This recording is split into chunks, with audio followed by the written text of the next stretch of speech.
We are ready to start the Tex Murphy panel. So let me introduce our panel. On the end, we've got Matt Vandegrift. He's our chief graphics guy, doing a good job. And with Larry Thomas. And Super Hockey, everybody's shooting on the Super Hockey from well.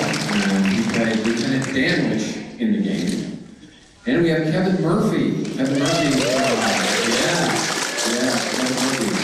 We all know him from Mystery Science Theater 3000 and also Rip Tracks. And I saw his latest Rip Tracks. Yeah, they had done Starship Troopers, and that was worthy of a Rip Track decimation. They did an incredible job, left as many bodies in the theaters laughing as they had on the screen decimated at Fort Joe Smith.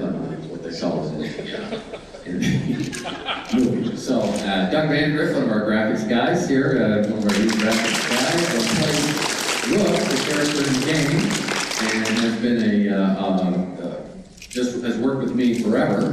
We were friends. We went back to second grade, I believe, and we've been friends since the second grade. Gotta stay friends. Yeah. And Chris Kelley, lead programmer and designer on the game, has been doing a super job in both capacities, wonderful job. And we got Adrian Carr, our director. And Adrian has been working with Aaron and I since 1994, is that right? Well, maybe 95, but we were working on Pandora when we started the Pandora Directive. Got Jodi Russell, and Jodi is one of the characters in the game, Taylor, Path 2, watch for her. She's wonderful. Yes, play Path 2. She enjoys everyone playing Path 2. And Aaron Connors, co-creator, writer of the series. So let me just kind of give a little background on my experience thus far.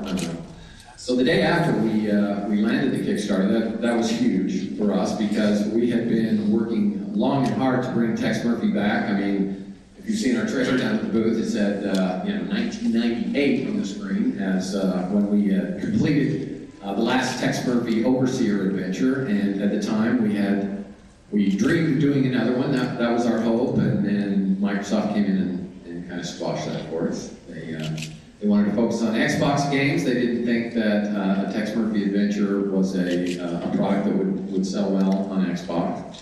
The years after were the periods known as nuclear winter for the Tex Murphy projects. We had gone to a number of publishers, and sometimes got the door open. Sometimes got a chance to get to past the administrative office and actually to the pitch office, and it would make it past the pitch, and then it would go to corporate, and then it would disappear. So we never really felt like we got a lot of traction that way, and we wanted to complete the series. We obviously left it on a cliffhanger. They're still kind of hanging out there in space, waiting for something to happen. Now we're finally making it happen, but the point being that we tried a number of different ways to try and get the series going again, and didn't really have a lot of luck. We did some casual games, the 3 Cards to Midnight series, the Rita James series. The reason we were doing those was trying to hone our skills, and casual games were close to adventure games in many ways, but they weren't done at the scale of adventure games, but we kept holding out for that, and finally we got to the point where we said, maybe we'll do the Tex Murphy series as a casual game, which Aaron said, really don't, and then some of our friends on the board said, no, we really don't want to do it that way, so it was very exasperating. But then Kickstarter came along, and we gave it a try. We put together a campaign, and through the grace and the support of incredible backers, we were able to make our goal and more. And so we got to the point where we went, we are actually going to be able to do this project. It was very exciting because from our standpoint, we let the story hanging. There was another story that we wanted to tell, And it really is just one of those things that just chafes at you because you feel you have something that you want to give, and you have no outlet for it. So the chance to do it was, just an amazing opportunity. So I'd like Aaron to take a few minutes and talk about the difference between when we had kind of started thinking about, okay, here's the story that we want to do next, and then a century and a half passes before you have the opportunity. What adjustments do you have to make in order to, make up for the fact that you don't just look 2 years older? Time has really worn on you just a little bit. How are we going to make this believable? So, Aaron? What was the question again? The question. Okay, so one of the challenges, I don't know how many people here have played any of the Tex Murphy games? Raise your hands. Yay!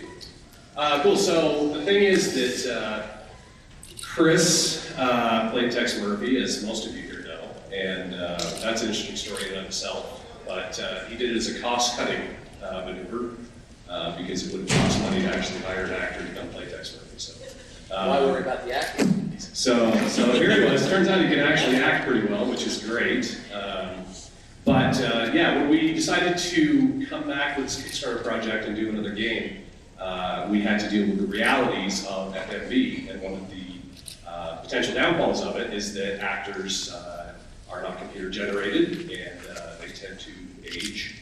And even though they age very gracefully, they still age. And so it was one of those things where we had to pick up somehow from this cliffhanger, but with actors who were 15 years older. And so that presented a really unique creative challenge, which we just decided to ignore. So it's just going to look really old. And no, so actually we did come up with a creative solution for it, which you'll see in the game. It's really interesting because it's one of those things that we have to do with FMV. It's for those of you who don't know the acronym, full motion video, where we integrate live actors into computer-generated backgrounds. It's interesting because it was something that we were kind of at the forefront of way back in 1991 when we started working together on Under a Killing Moon. It got popular for a little while and then went the way of disco and completely fell out of favor for a while, but it's been so long now that it's actually kind of coming back as a real novelty. In fact, we've had some kids come up and go, "What? Human actors inside a computer-generated world? What's going on?" So so that's basically it. So I'm actually going to hand it over to, Adrian Carr. So Adrian, just to give a little setup for people, came from somewhere west of here, way west, and Australia. And he almost got to Utah, he got to LA. But he came from definitely very much a Hollywood movie background, doing editing and directing.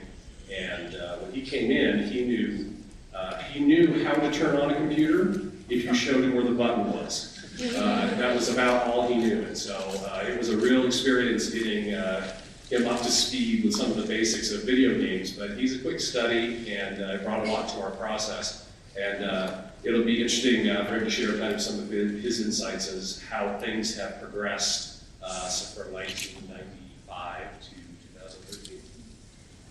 I saw Chris and Margot Kidder interacting in scenes, and there seemed to be something very awkward about them for me.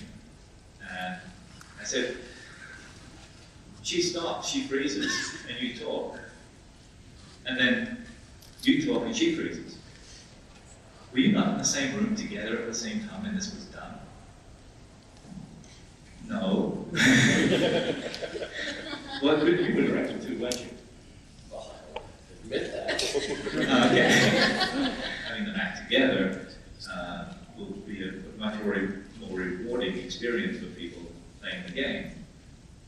So he did, and I think I wasn't surprised. I just knew he was going to be able to do it. And not only that, he then held his own on Overseer with the likes of Michael York. But during that course of Pandora through to Overseer, the technical restrictions that were put on me because of computer games, I was prevented from moving the camera, which placed another restriction on filmmaking process for the game. And also I had to learn what an interactive conversation was. Then I realized that this can only come from the brain of someone who is wired slightly differently to everybody else. Because, to my knowledge, I don't know anyone else that can do it as well. So that was a big plus for me as a film director coming in. With the help of Doug, I learned the 3D walls in the set instead of digital could actually be moved like a floating wall on a film set.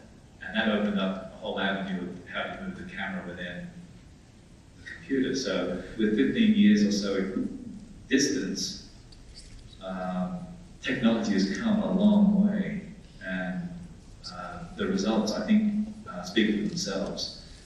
For the first time, this is probably the only time I'll be seen uncompressed. So you're in for a treat. The most exotic and exquisite. Who's your mate? Oh, that's Tex. He's having a very bad day. That true, Tex? Oh no, everything's just going peachy. Well, things could get worse, huh?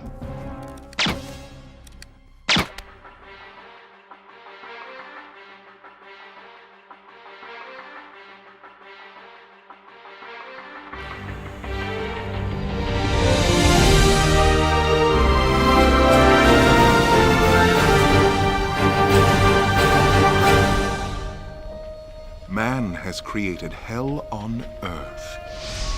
And the longer man exists, the further he descends from the wisdom and discernment needed to overcome the darkness. Don't do it, mate. He shot me. He shot both of us. He shot me. Losing her was traumatic as hell for you. But she's gone. And there's nothing you can say or do or don't do that's gonna bring her back. Finding Chelsea's remains in your speeder were enough to pronounce her legally dead. It is true. Chelsea's dead? I brought something more comfortable to wear. I hope that wasn't too presumptuous of me. I think we're way past presumptuous. Well, what was going on before I showed up? Or we were just talking. I heard what you said, Tex. Beautiful, sexy sorceress. We are in the middle of nowhere. Just give us the girl. Take the 50 G's and head back to New York. Easy peasy. In the biblical sense, I'm his wife, Ariel Bowers. My wife? I don't have a wife. Liar! Then in about 2012, all this stuff, the Tesla cash just disappeared. Do you know the name J.T. Donnelly? He's a collector looking for the Fabergé egg. Nikola Tesla was a genius. Probably one of the greatest geniuses ever. This is what Tesla intended. His death ray, the spirit radio. Tesla's tin can telephone to the dead, as it's been described.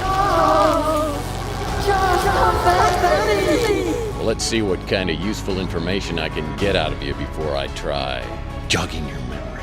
He's a grasping, clawing, foolish creature, willing to commit any sin to appease his base and greedy nature. Looking for Nilo's complimentary chocolates? Those weren't chocolates, my friend. Man, I hope you didn't eat them. No.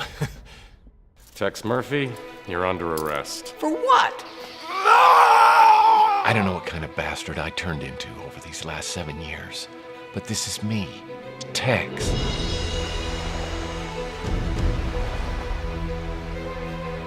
You gotta hold it together. I can't! You gotta tell me where the egg is. Oh, the egg is in Coit Tower!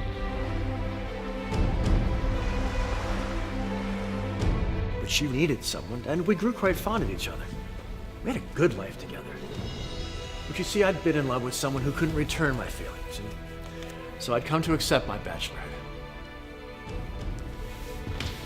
But you know, somehow, marrying her just felt like the right thing to do.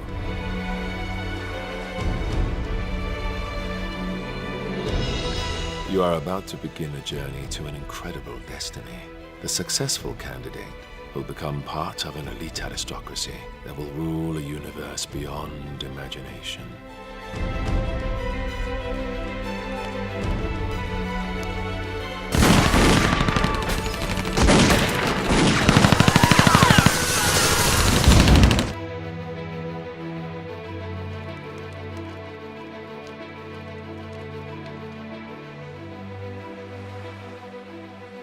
Look, I'm kind of in the middle of something right now. Could we maybe talk about this later?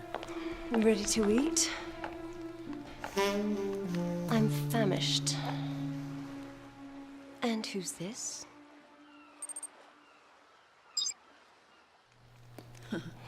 I cannot believe how the staff dresses around here. Very unprofessional.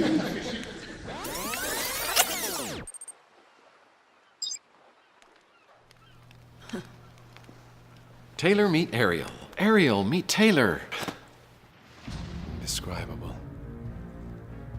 I saw eternity. You pop your cork, let you breathe a while.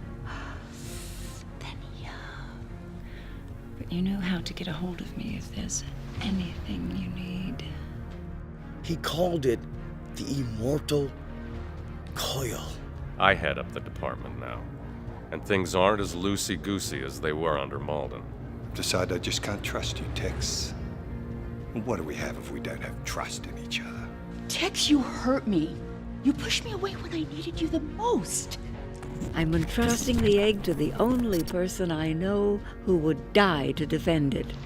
Your role, whether for good or evil, has yet to be determined. I think I set off an alarm when I came in here. I don't usually do this kind of thing. I'll admit, Murphy, you do have a certain charm. It makes my skin crawl. Whoever did this to you could have wiped your memory entirely, but they didn't. I wasn't hiding, I was relaxed. Oh, and of course you don't even remember talking to me, do you? You know very well who I am. Holly Graham. Cute, right?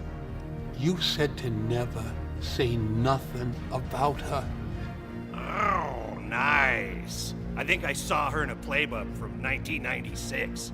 I've got some whips, chains, handcuffs. Seems like a small-time job, but there are tons of loose ends leading in all kinds of directions, and you are blindly getting nowhere. Look, I know how much you hated Maldonado, and I probably shouldn't have let him use the second floor.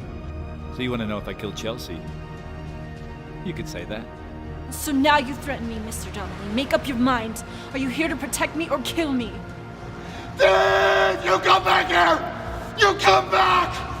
Get your stinking paws off me, you damn dirty ape! Well, being a PI is a very rough business.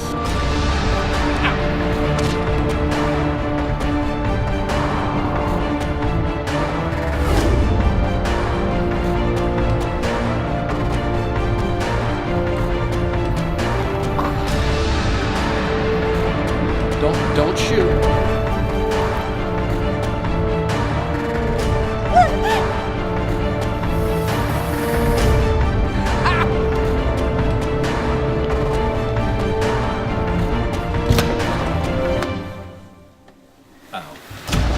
You've said on more than one occasion that you felt as if you'd been born a century too late.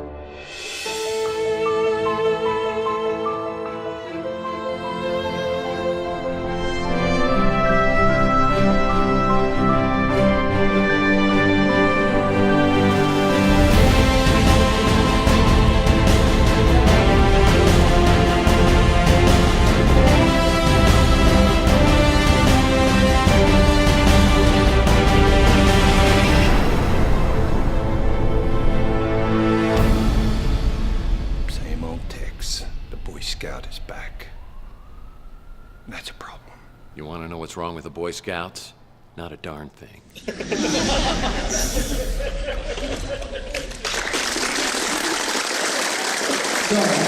we're very excited about the whole Tesla effect movie sequences. We're very excited about the gameplay part of it.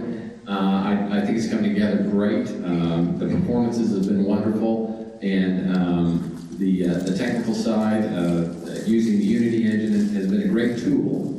And so I think the product is going to be the best thing that we've done. I'm very excited about the multiple paths, 3 different ways to play the game, and each of the paths have their own story threads. And so you're going to really have to play all 3 paths to get the full story, and you're going to see that this text universe is much bigger than we had ever imagined it to be, and that there are a lot of interesting threads all the way through it, and it really is, I think, going to be a real treat. So we're very excited.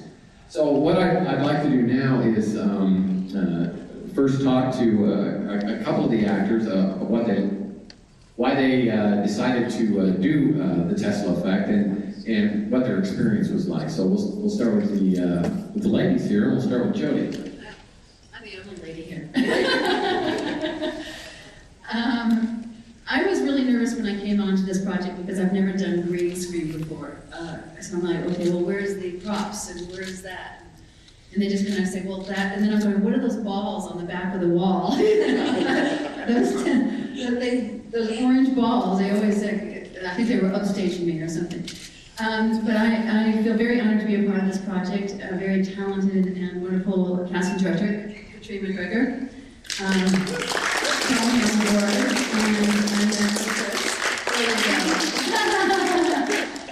I met with Chris and we read together and you know, I think we had some chemistry. And so when I did come on the set, the biggest thing for me was the difficulty of figuring out what path I was on. And we never, and as an actor, you always want to kind of do a scene from the beginning to the end. And then Adrian was like, well, no, we're just going to do the ends of all of these different scenes. I'm like, well, I don't know where I'm going to be by the time I get to the end with my emotion or how we're going to like work out a scene. We were talking about this earlier. That was kind of my hardest challenge with, well, where's the arc and where's my color of like with my character and stuff. Even though I came in with Taylor as the love interest of Tex, that it got a little confusing. And so after the second day, I just looked at Adrian and went, you know what, just tell me where to go. Tell me which way is the front door or the back door, because I just couldn't get my head around it. But I think it worked out fine. Don't you think? I thought it was a great experience, and I would do one of these absolutely again, and I think Tex Murphy should be a brilliant, brilliant success. So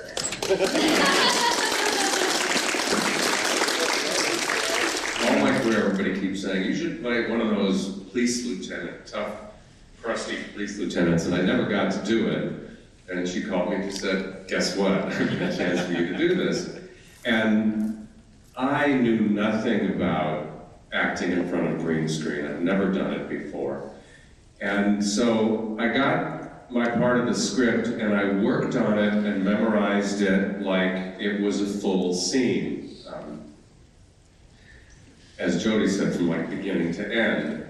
And then I got here, and little by little, working with Adrian, he would go like, okay, you're just gonna have to do this one line and then we're gonna cut. And I went, really? And he goes, yeah, I'm sorry if that's gonna be uncomfortable. And I go, no, that's like an actor's dream. All I have to worry about is like one sentence and then I get to reset, that's great. And just the little bits I've seen in the trailer are very exciting to me, and I can't wait to see the whole thing finished. And I had no idea what it was going to look like. I'm not a game player, and I've never seen any of the other versions, so I'm totally excited about what I'm seeing in the trailer. I never thought the backgrounds were going to look that good, because we were just really standing there in front of a big green wall. with walls. With balls. Walls with the wall. Balls with the wall. So it was, but I think the difference between film acting and stage acting, actors always get asked this. The real answer is there is no difference, but there is a slight difference, and that difference is your scope of awareness. If you're on a big stage and there's 3,500 people in front of you and you're playing out a scene with somebody, you're aware of the entire 360 of what's going on around you. But if you're doing a close-up in a film, you're kind of just aware of like that. And this process actually helped me as an actor to do that, because there wasn't anything else to distract me. There wasn't any furnishings, there weren't any walls. It was just you and the actor in front of you. So I found an amazing amount of concentration that just kind of came. So I'm really jazzed about that. And that's all I've got to say. So move on. Thank you.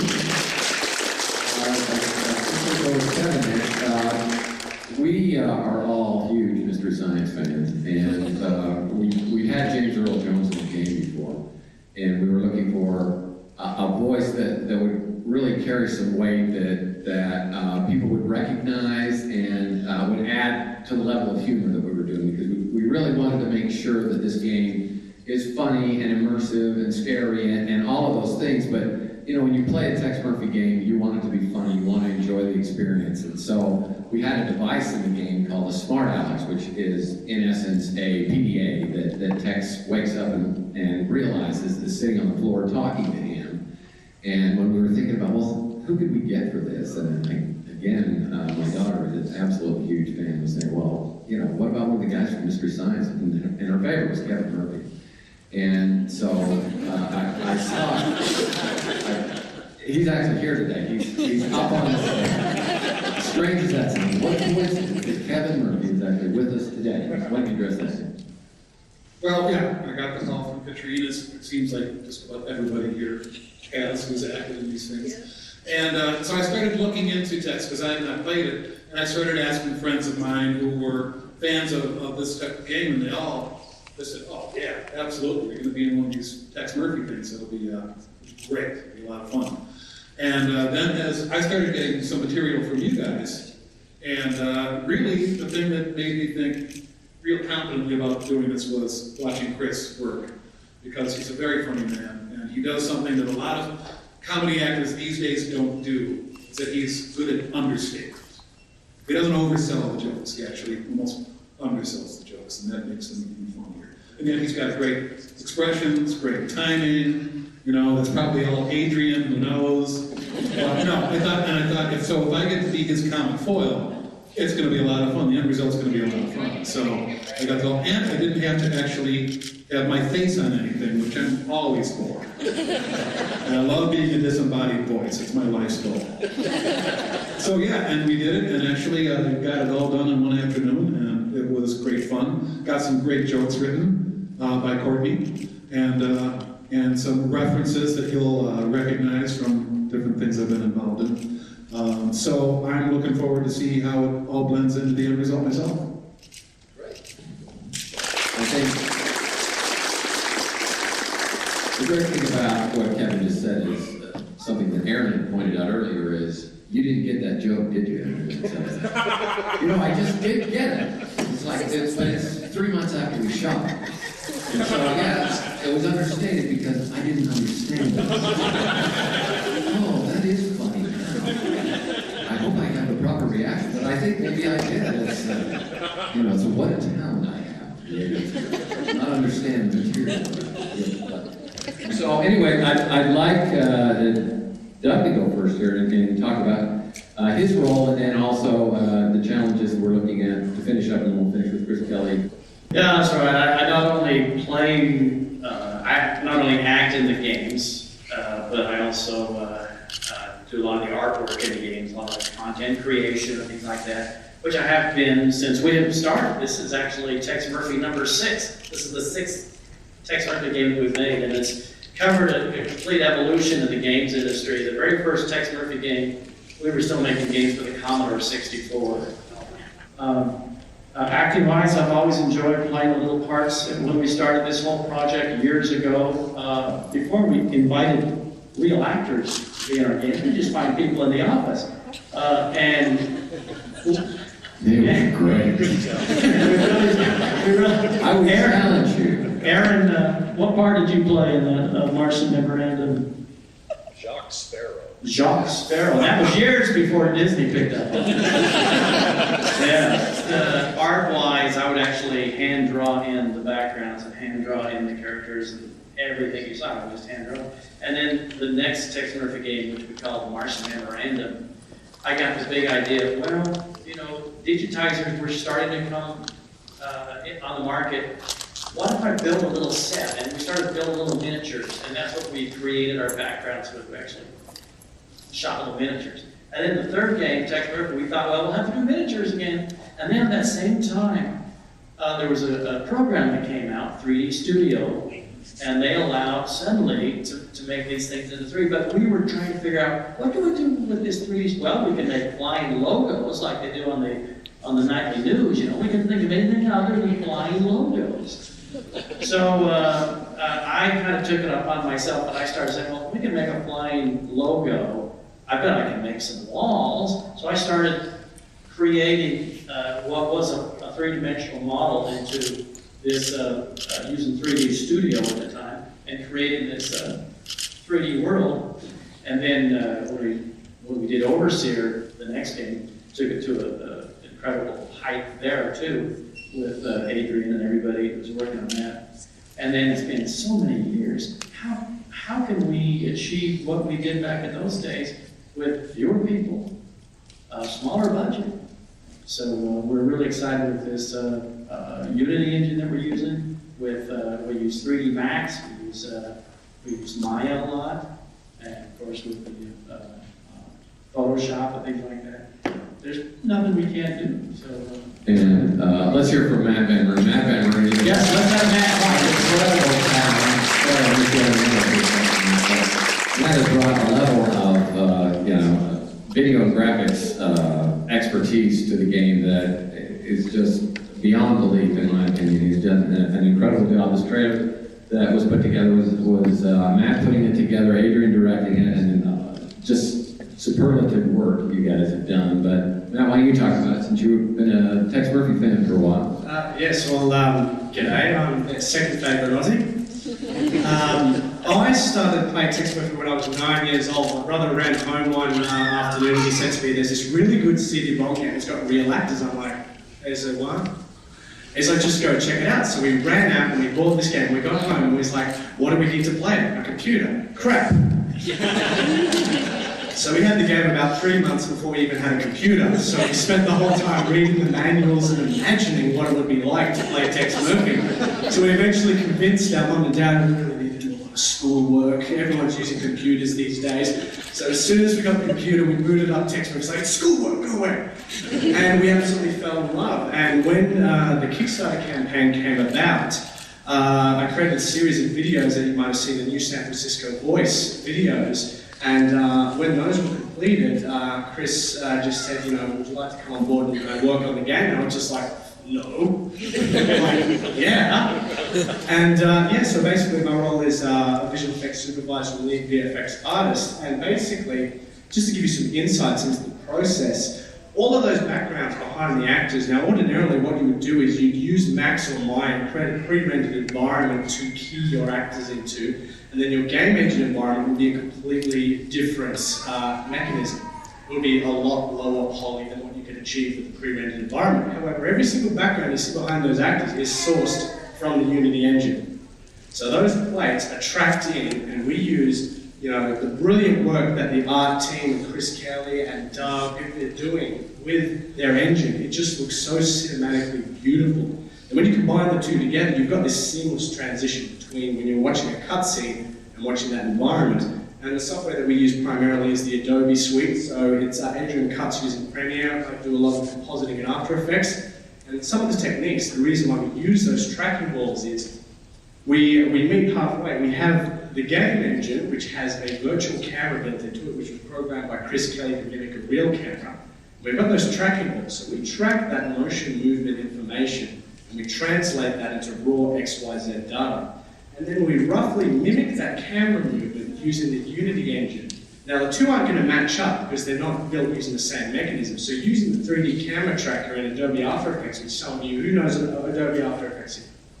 Yeah, I mean, you guys will be familiar with this. We actually track the data from the game and then using an algorithm, combine the two together and match them, because Unity engine won't accept that level of detail at this point. These guys have been able to pull off some really amazing stuff that I'm sure even the Unity engine guys are going to be like, woo! So, that's just an insight into the level of quality you're seeing in this game that is well above and beyond not only what these guys have achieved in the past, but is something that's going to be above and beyond what we can expect to see in a venture game today. So we're really, really excited about that.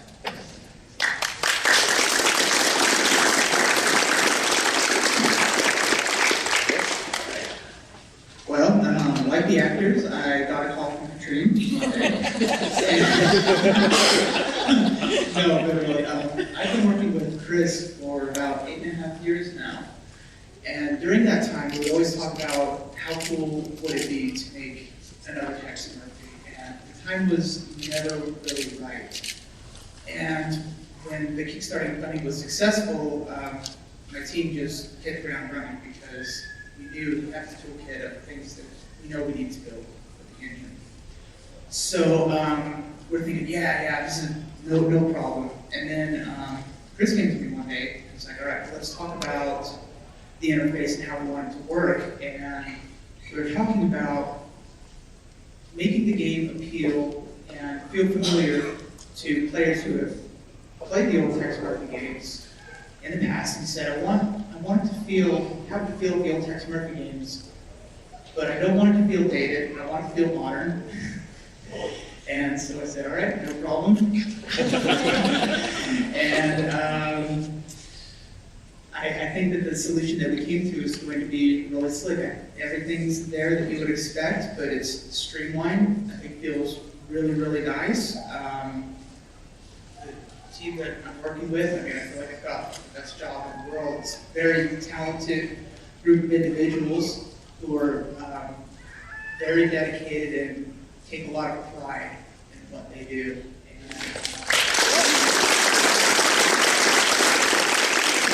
We have 3 minutes, and I was just wondering if any of you have any questions, like to ask anybody on the panel anything, that'd be great.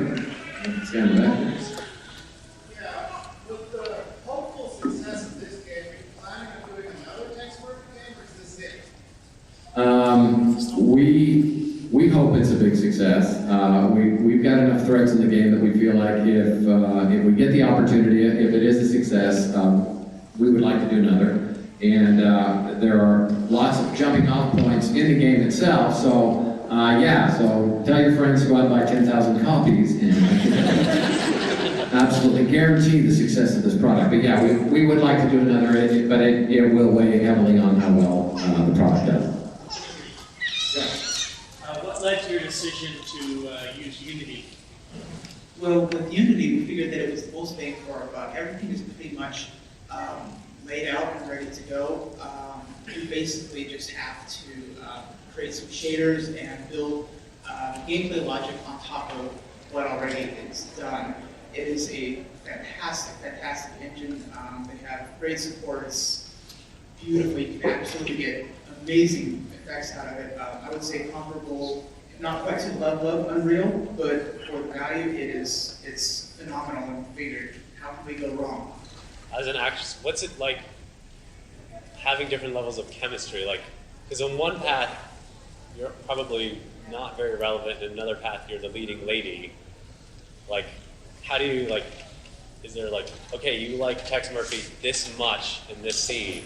He usually ended up with how much Tex liked me. Because he was juggling, I don't know how many people, and then we didn't have to play it. Remember, I am path 2.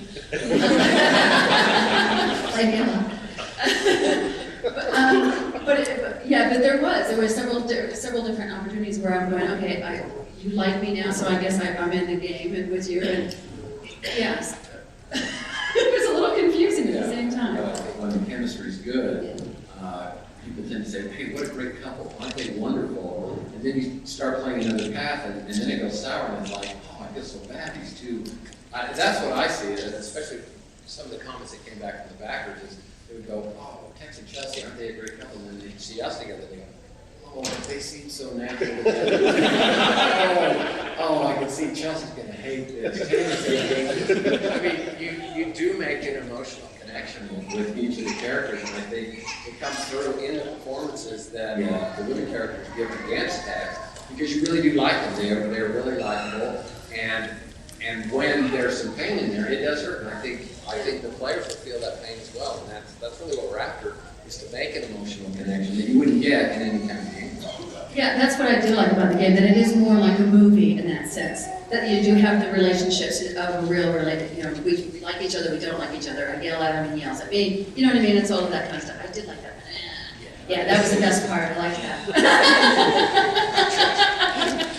But yeah, in that sense, it's beyond just a video game because it does have that emotional content of the relationship. Thank you.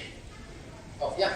So for people that maybe haven't played the games in a while, or maybe have never played the Tex Murphy games, how easy is it to get into the story without feeling like we're missing too much by not playing It's virtually impossible. No, we've tried with each of the games to get you up to speed. There'll be some subtleties and some relationship histories that you won't be familiar with, but you'll catch on to them pretty quickly. But this particular one, given the several year gap since the last one, we decided with this one we needed to create it as if no one had ever heard of Tex Murphy. And so the story is laid out absolutely from scratch. And obviously people who played the other games will get a lot of little inside references, but you're not going to feel totally lost if you've never played it. What do you feel made your Kickstarter successful, and how did you plan? I can tell you what made our Kickstarter successful. It's fantastic backers that we had. That we had a core of backers who were so wonderful, who were on the boards, who were really working our position. Because there's a lot of Kickstarter games out there, but they were relentless. I mean, they've been fans for a long time, and they brought people on. And I think, honestly, it was their dedication and passion that I think other people out in the world said, well, it must be good. Look at the people who are really enjoying this. So laying out a Kickstarter was a lot harder work than I thought it was going to be. I mean, you see these things go up and they say, okay, we want to raise, a couple $100,000, send some money in, but it is work every day. I mean, if you want to keep it going, you have to find a way to keep momentum in the project. If you lose that momentum, it's so hard to get back. So, we were thinking, and I think we came up with some great campaigns, but it was really because the backers, that core backer group was so passionate about it and stuck and rode with us and really brought followers with them. I think that was why we had so much success. And I didn't say the question, but it should be kind of obvious that, why did we think that our campaign was successful? So.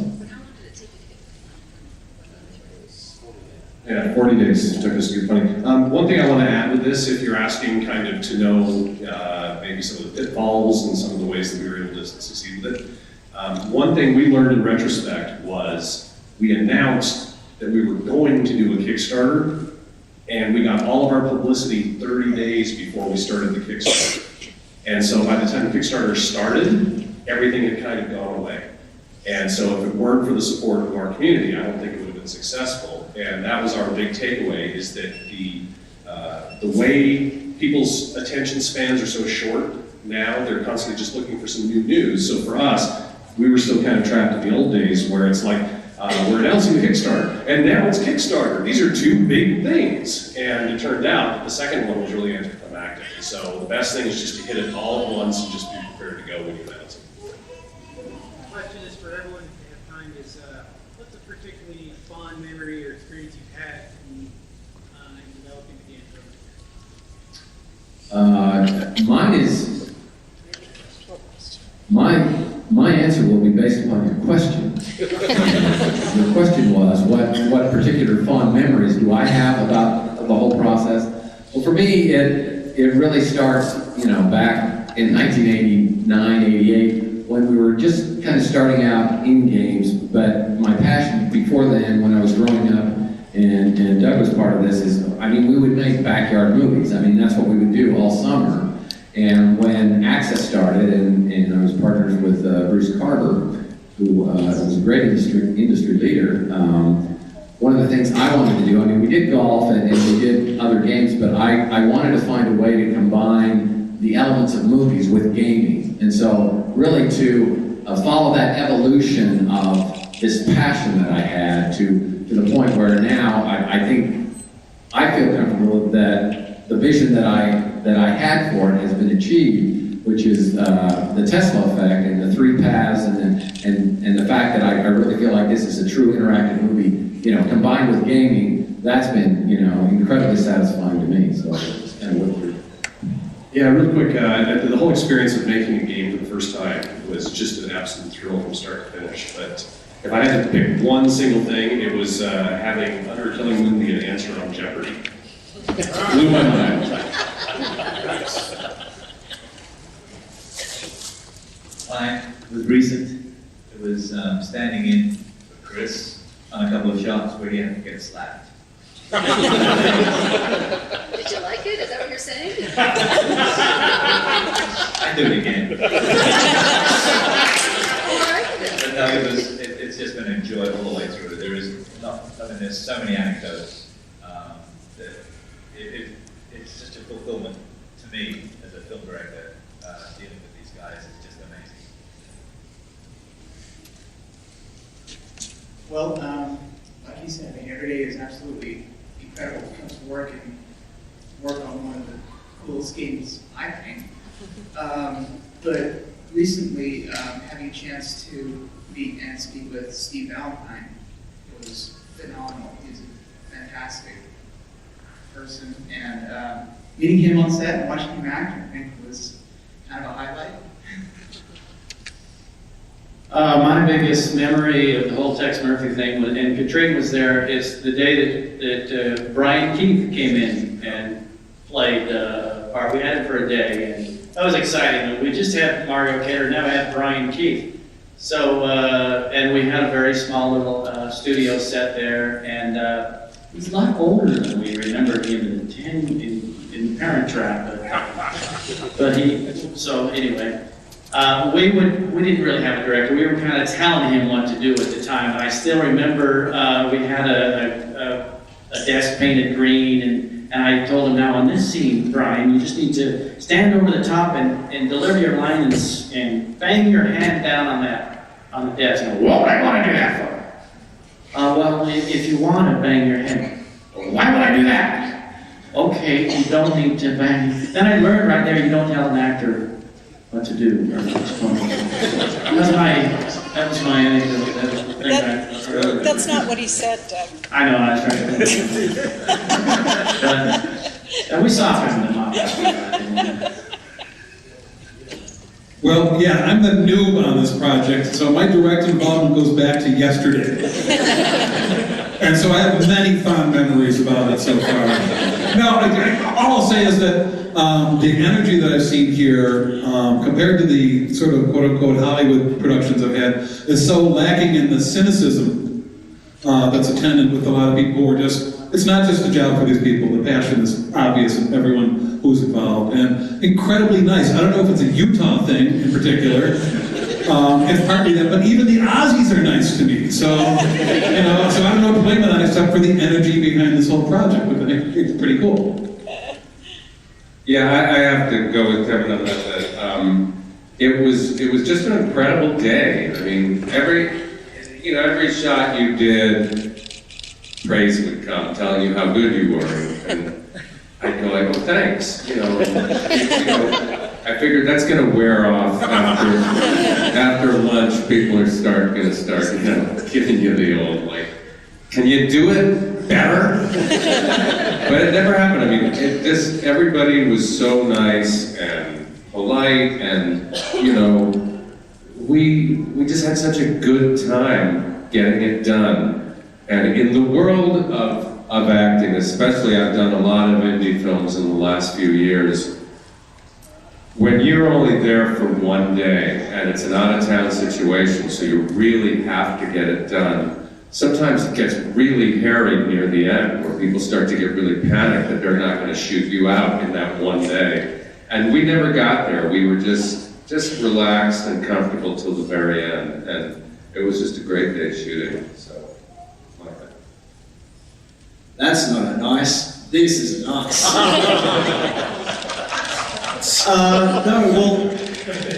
Look, one of my the best experience for me was being able to transition from being a rabid fan to actually producing content and being a part of the team. I mean, how many people who have followed something for this long and have been as passionate about a project get an invite from the guys who were pretty much childhood heroes to you to actually help produce the next game, and that's absolutely phenomenal. And in terms of experience on the set, it would definitely have to be my balls.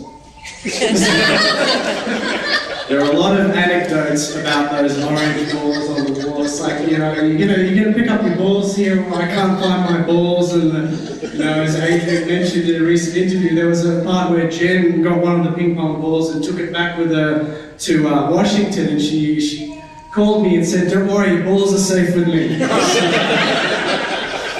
There are a lot of gags about that, and you know, as Larry said, it was just one of those environments that nobody was getting up each other's nerves. You know, everyone was relaxed, and it was all a good time, and you know, a true testament to the entire crew and the project. You know, it was a dream come true for me, and they lived up to the wonderful expectation I had. My fondest memory was the whole experience itself. I would feel very honored to be a part of this project and work with these wonderful people. They've become my family. And I hope my future fond memory will be playing myself. I've never been played. I'm going to play my path. Yes, you have, Jodi. Jodi, you've been played. I have been played. Oh, thanks, Katrina. Yes, I probably have. But it's an incredible experience, and I can't wait to see it all together. Thank you, guys. Go ahead. So in that vein, how do I get to play the game? I'm on a Mac. Can I play it? Do I have to get an Xbox? How am I going to be able to play it? All right. Will it play on the Mac? Yes. The question was, will it play on a Mac or an Xbox? It'll play on everything, right? Everywhere. And we're working on the others, but on your Mac it will play, and on the PC it will play. And when's it coming out? Oh, is that? And the question I heard from the panel is, when is it coming out? Scheduled now for the end of January. So we're down to it. 5 minutes. Thanks everybody for coming, and I just want everybody on the panel, everyone who's been associated with the game, it has been a great experience. Everybody who helped us with the Kickstarter, thank you so much for allowing us to basically live our dream, but to be able to complete the dream is also something that I'm very excited about. And we hope it's successful. We hope there are many more, but we're going to bring you a product that we're very proud of, and I think you're going to love. So thanks again.